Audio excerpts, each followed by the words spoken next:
le point de départ de cette communication va être, le point de départ et le point d'arrivée de cette communication va être la première loi sur la première appellation d'origine, donc le 26 juillet 1925.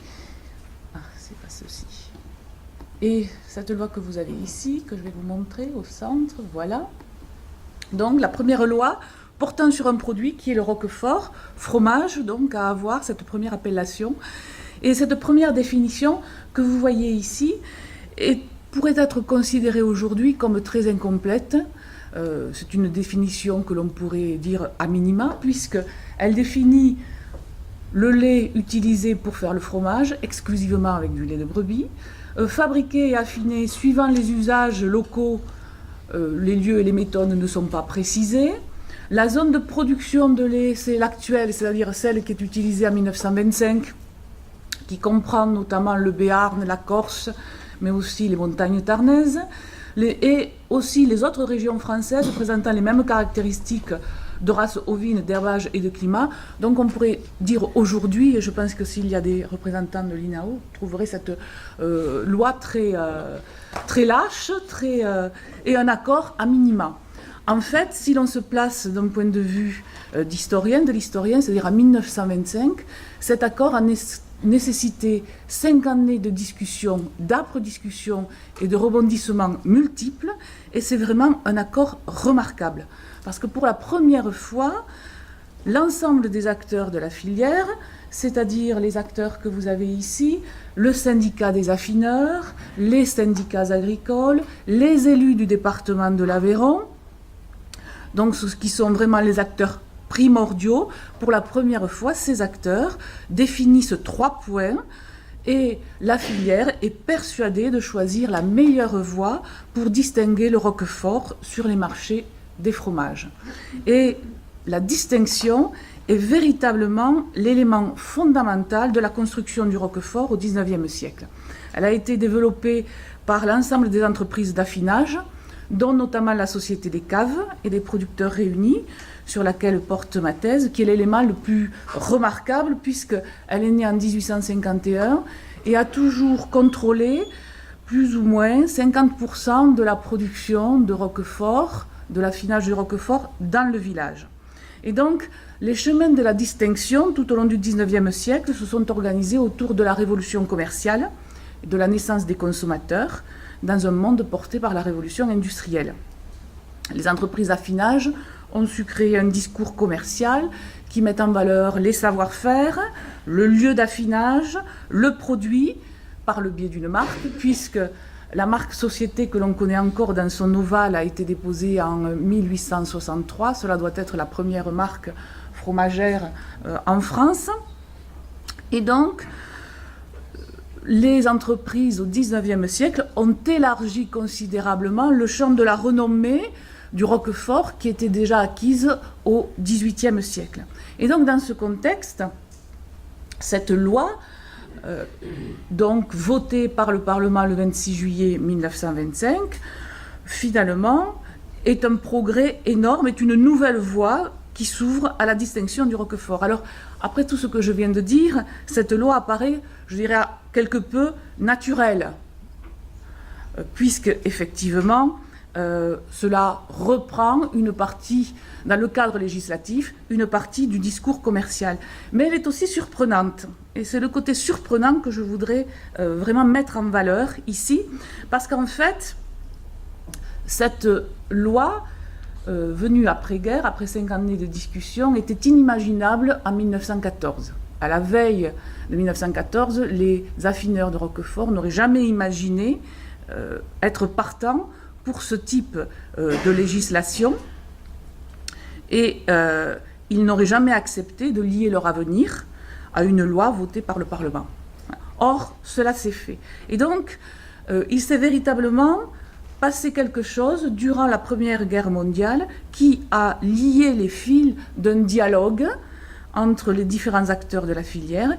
Et donc ma communication a pour objectif de démêler, je dirais, l'ensemble des fils pour montrer comment cette appellation d'origine devient une voie de distinction inévitable, primordiale, pour les acteurs, et le label, par ce biais-là, devient, le territoire, pardon, par ce biais-là, devient un label officiel. Alors, pour comprendre cette nécessité, je vais organiser donc en 3 points. Je vais parler d'abord des nouvelles données du marché du fromage dans les années 1920, puis ensuite, je montrerai comment, avec la Première Guerre mondiale et pendant la Première Guerre mondiale, s'est amorcé un dialogue entre les éleveurs et les affineurs, un dialogue différent de ce qui existait auparavant. Et puis ensuite, nous parlerons des différentes législations qui ont couru tout au long du XIXe siècle jusqu'aux années 1920 pour organiser, je dirais, le territoire, le lien entre le territoire et les produits.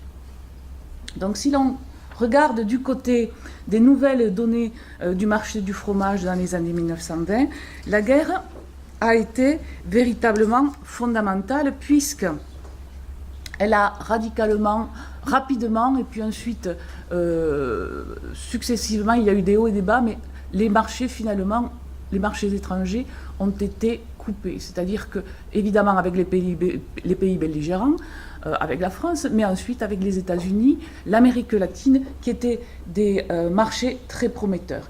Et si l'on regarde la dynamique européenne à la fin de la Première Guerre mondiale, on peut dire que cette dynamique européenne a été brisée par la Première Guerre mondiale. Si l'on regarde ici la part du commerce européen, le commerce international du fromage, si on regarde par continent, on se rend compte que l'Europe a perdu plus de 50% de territoire au niveau international et qu'il y a l'Océanie qui est encore plus présente avec la Nouvelle-Zélande.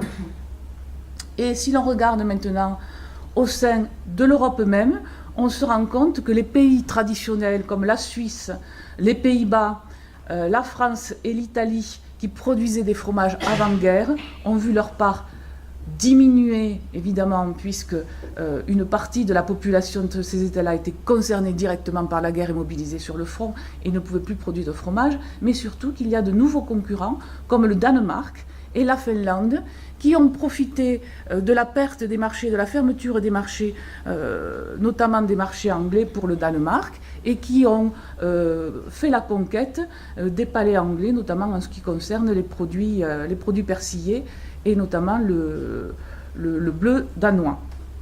Et donc, il y a de nouveaux pays qui sont présents sur la sphère européenne et qui viennent saper, je dirais, le commerce, et qui viennent saper le commerce du Roquefort, mais aussi apporter une nouvelle donne dans le commerce international du fromage. Si l'on regarde sur le terrain du Roquefort, nous avons l'apparition, tout au long du XIXe siècle, cela a été vrai, mais vraiment une résurgence très forte de vrai et de faux Roquefort. Alors, on va dire que le vrai Roquefort, là je reprends le discours commercial des affineurs de Roquefort, le vrai Roquefort va être celui qui est affiné dans le village même de Roquefort. Mais il faut savoir que dans tout l'Écosse, sur le Lazac notamment, depuis le Moyen-Âge, donc c'est-à-dire depuis fort longtemps, on affine des fromages au lait de brebis qui sont des fromages Roquefort et que l'on peut appeler de vrais Roquefort. Mais il y a pour les affineurs de Roquefort, du village de Roquefort, des vrais et des imitations qui sont des imitations locales. Et puis il y a les faux Roquefort, c'est-à-dire les Roqueforts qui sont produits avec du lait de vache, en Auvergne par exemple, à l'accueil, et qui reproduisent à l'aide des méthodes Roquefort un fromage qui ressemble à du Roquefort, mais qui n'est pas du Roquefort et qui n'a pas le goût de Roquefort, puisque c'est fait avec du lait de vache, que l'on retrouve sur les marchés, que ce soit à Marseille, dans les grandes villes ouvrières comme Lyon par exemple, à des prix tout à fait compétitifs. Et puis, à l'extérieur, il y a aussi des vrais et des faux Roqueforts. Alors, des vrais Roqueforts, après la Première Guerre mondiale, il n'y en a plus vraiment, mais par contre, on va retrouver des produits étrangers, comme le Gorgonzola par exemple, qui ressemblent au Roquefort et qui sont appelés Roquefort. En Angleterre, par exemple, dans les restaurants, on sert du Roquefort qui est en fait du Gorgonzola. Pire encore, notamment aux États-Unis et en Amérique latine, privés de Roquefort pendant la Première Guerre mondiale, les locaux se sont mis à produire du Roquefort. Alors du roquefort qui est fait avec du lait de vache, du lait de brebis ou parfois même du lait de chèvre. En Californie, on a dans les années 20 un fromage, un roquefort, qui ressemble à du roquefort, véritablement, mais qui n'est pas du roquefort puisqu'il est fabriqué avec du lait de chèvre, mais qui s'appelle roquefort. Donc on a vraiment une déstabilisation des marchés internationaux des fromages, et vous voyez que là, le roquefort ne retrouve plus tout à fait sa marque, et même en Allemagne, où les traités de paix signés à Versailles devraient théoriquement protéger les produits français de la contrefaçon, on va retrouver des fromages, des copies, et des vrais et des faux roqueforts. Par ailleurs, sur le terrain international toujours, dans les congrès internationaux, notamment la Fédération internationale de la laiterie, qui est un rassemblement d'industriels organisant des congrès depuis 1903, on retrouve l'idée défendue qu'il est nécessaire d'encourager la production de fromage reproduit à l'identique, quel que soit le territoire, et donc on ne voit pas pourquoi au Danemark, en Finlande, dans les pays scandinaves ou ailleurs, aux États-Unis, on ne fabriquerait pas du roquefort, du camembert ou autre produit, puisqu'il s'agit de suivre des procédures, des savoir-faire que l'on peut retrouver partout. Et donc, par exemple, en 1923, au Congrès international de la laiterie à Washington, D.C., une motion soutenue par quelques pays est discutée, puis finalement repoussée de justesse. Elle visait à combattre tous les accords internationaux signés de ci, de là, entre les États pour protéger certains produits. Repoussée de justesse, on a eu très peur à Roquefort que cela entraîne et développe ces marchés-là. Mais l'avertissement est clair, il y a des forces unies à l'international qui tentent de faire admettre l'inadmissible pour l'ensemble des producteurs de roquefort, c'est-à-dire les éleveurs comme les affineurs. Et donc, l'heure est à l'urgence, mais une urgence, vous voyez, qui, je dirais, avance très lentement, puisqu'il a fallu 5 ans de négociations, alors qu'un dialogue avait été amorcé entre les éleveurs et les affineurs à partir de 1916. Alors, je date véritablement cette amorce du dialogue à partir de 1916 et je vais vous expliquer pourquoi. Jusque-là, tout au long du XIXe siècle, les relations entre les affineurs et les éleveurs étaient claires, c'est-à-dire que les affineurs qui achètent le lait aux éleveurs, ou alors auparavant les pains de caillé, mais cela ne change rien finalement à notre problème, les affineurs avait pour objectif de négocier les prix les plus bas, le lait représentant à peu près 60% du prix d'un roquefort, donc il fallait absolument peser sur les prix, obtenir les prix les plus bas pour pouvoir sortir un bénéfice assez conséquent.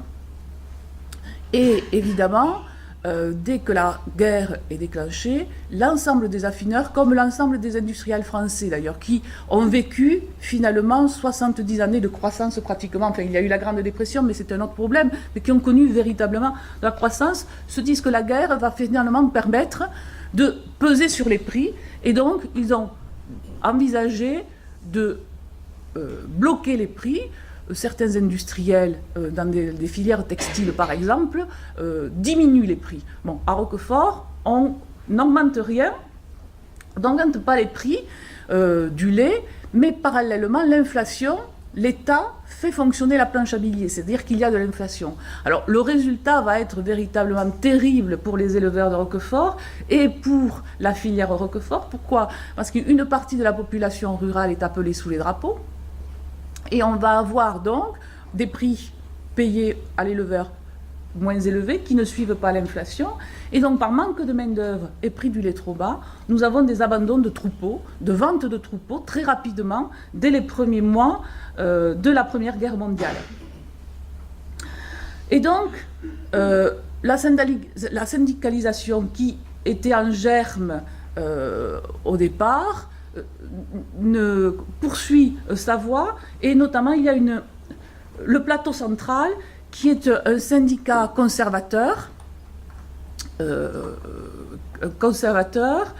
d'engagement religieux qui organise le monde rural de manière à ce que, notamment, les éleveurs puissent acheter des machines, des engrais, etc., pour diminuer les prix. Donc le plateau central progresse dans les milieux ruraux. Et nous n'avons finalement qu'une fédération des syndicats communaux des éleveurs de brebis qu'en 1922. Donc vous voyez, peu de temps après la Première Guerre mondiale. En tous les cas, dans les campagnes, ce qui se passe, c'est que la situation dans les années 1914-1915 est véritablement dramatique. Et nous avons, si l'on regarde maintenant du côté des éleveurs, pour savoir comment s'amorce le dialogue, hop, voilà, si l'on regarde comment s'amorce le dialogue, la production de Roquefort, que ce soit dans le village ou à la Société des Caves, diminue d'un tiers dès le début de la guerre, et donc n'est relancée que tardivement. Et donc, notamment la Société des Caves se rend compte qu'il faut non pas avoir une politique de baisse des prix, mais au contraire, aider les agriculteurs pour qu'ils puissent, je dirais, conserver leurs troupeaux. Et en 1916, le directeur, Émile Masclet, demande à l'entreprise, lors de différents conseils d'administration, de changer de stratégie. Et il y a un changement de stratégie qui est assez radical, c'est-à-dire que l'on va soutenir à partir de 1916, 1917, 1918, on va soutenir les agriculteurs, c'est-à-dire revenir sur le prix du lait de 1914, de 1916, pour aider les agriculteurs. Et évidemment, il y a un intérêt, puisque la plupart des agriculteurs qui poursuivent donc l'élevage introduisent de plus en plus dans leur lait du lait de vache. Ils introduisent du lait de vache pour plusieurs raisons. Pour maintenir une certaine production, une vache produit plus de 3000, 4000 litres de lait, une brebis 60, 100 à l'époque, donc on voit une différence énorme. Et donc il est préférable d'avoir du lait de vache payé au prix du lait de brebis que le contraire, même un prix bas. Et donc, cela génère, effectivement, si on n'aide pas les agriculteurs, cela génère des comportements qui ne sont pas admis et que l'on ne peut pas non plus contrôler, puisque dans les laiteries qui fabriquent les pains qui vont être ensuite affinés à Roquefort, il n'y a absolument plus de contrôle. C'est-à-dire qu'avec la Première Guerre mondiale, les contrôleurs qui étaient... c'est un métier neuf, composé de jeunes gens, et donc ils sont tous partis évidemment à la guerre, et l'on a supprimé tous les contrôles. Et donc à ce moment-là, le Roquefort comporte une large partie du lait de vache, voire même progressivement que du lait de vache. C'est-à-dire qu'il n'y a... les laiteries ne produisent, ne transforment que du lait de vache, qui vont ensuite affiner qui proposent des pains de caillé, qui vont s'affiner à Roquefort et qui ressortent évidemment des caves en portant le label Roquefort. Donc vous voyez que c'est véritablement, je dirais, une désorganisation des marchés qui avait été lentement établie durant tout le 19e siècle, et une organisation voulue par la société qui avait été lentement établie tout au long du 19e siècle. Donc à société, on réagit et l'on essaie de soutenir les agriculteurs pour éviter donc la démission du monde rural et cette vente des troupeaux qui est importante. Et puis par ailleurs, on poursuit ce que l'on avait fait avant la Première Guerre mondiale, c'est-à-dire que l'on recherche de l'or blanc, du lait, au-delà des frontières. On s'était déjà installé dans le Béarn, en Corse, et donc il y a des campagnes qui se déroulent, d'exploration qui se déroulent en Tunisie, au Maroc, à la recherche du lait. Et on a des négociations avec l'Italie aussi, avec la Turquie, et finalement, on voit que progressivement, dans ces années-là, le Roquefort perd l'une de ses caractéristiques qui était le lait de brebis, les caves donnant toujours le nom au fromage. Mais la première des caractéristiques, qui était le lait de brebis, on pourra y revenir, ce n'était pas entièrement du lait de brebis, mais le lait de brebis était majoritaire, le fromage est en train de perdre quelque part son âme, une partie de son âme.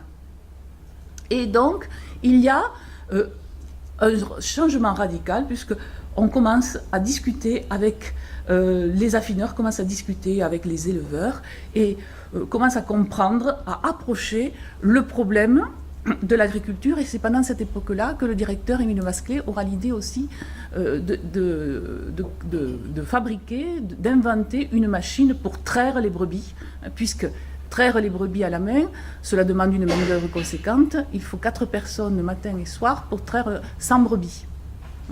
Donc la main-d'œuvre manquait et on commence à imaginer une machine à traire les brebis. Et par ailleurs, nous avons, et c'est le troisième point, un outil, des outils législatifs qui sont nés tout au long du XIXe siècle qui pourraient répondre à la demande des affineurs et des éleveurs. Alors, il y a d'abord toute une série de lois, sans remonter à la loi de 1824, qui est fondamentale, puisque quand même, elle considère comme fraude tout produit ne mentionnant pas le lieu de fabrication. Donc c'est quand même important. Mais nous avons une loi en 1851 aussi, mais aussi une loi ici en 1905 sur la répression des fraudes. Et le principal apport de cette loi, en ce qui nous concerne, c'est que l'on admet, l'État souhaite organiser des filières pour définir des produits, et notamment des produits alimentaires. Qu'est-ce que le beurre, par exemple, par rapport à la margarine, ou le vin, notamment, qui pose beaucoup de problèmes. Par ailleurs, nous avons une loi en 1908 qui modifie légèrement la loi de 1905 et qui parle de notion de région de production pouvant prétendre exclusivement aux appellations de provenance de produits. Donc on voit émerger ces notions-là. Et puis en 1919, nous avons une loi qui porte le nom de protection des appellations d'origine. Et à partir de ce moment-là, les avocats de la Société des caves notamment, qui vont ensuite évidemment éclairer le syndicat des affineurs de Roquefort, vont réfléchir à l'utilisation de cette loi appellation d'origine et ils proposent donc finalement l'orientation de l'ensemble de la filière vers, ils conseillent l'orientation de la filière vers une loi. Pourquoi? Parce qu'en fait, pour notamment les avocats de la société et des affineurs, une loi nationale permettrait de réguler le marché national, mais aussi d'être avancée pour être défendue sur le terrain international.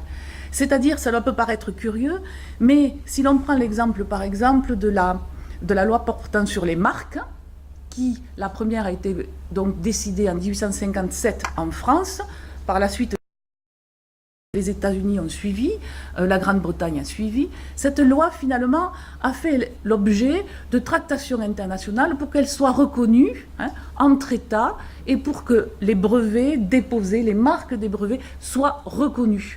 Et donc, on est dans ce cheminement de pensée, me semble-t-il, c'est-à-dire qu'une loi qui est nationale, finalement, elle peut être portée dans les différents congrès internationaux et peut être avancée et défendue. Et donc, c'est ce qui motive véritablement la filière et notamment donc, la Société des caves pour choisir ce nouveau cadre qui paraissait totalement aberrant en 1914, puisque je rappelle que cette entreprise, la Société des caves, fait partie des 100 premières entreprises françaises en 1913. C'est une entreprise capitaliste, c'est une société anonyme depuis 1981. Donc on est là véritablement dans, je dirais, l'entreprise capitaliste qui produit des profits. Mais là, finalement, elle accepte de lier donc son avenir au territoire. Et si l'on regarde finalement de près, les définitions très larges que nous avons vues tout à fait au début, alors je ne sais pas si avec mon prédit je pourrais y revenir, oui, voilà, je vais essayer. Donc les définitions très larges que nous avons vues au début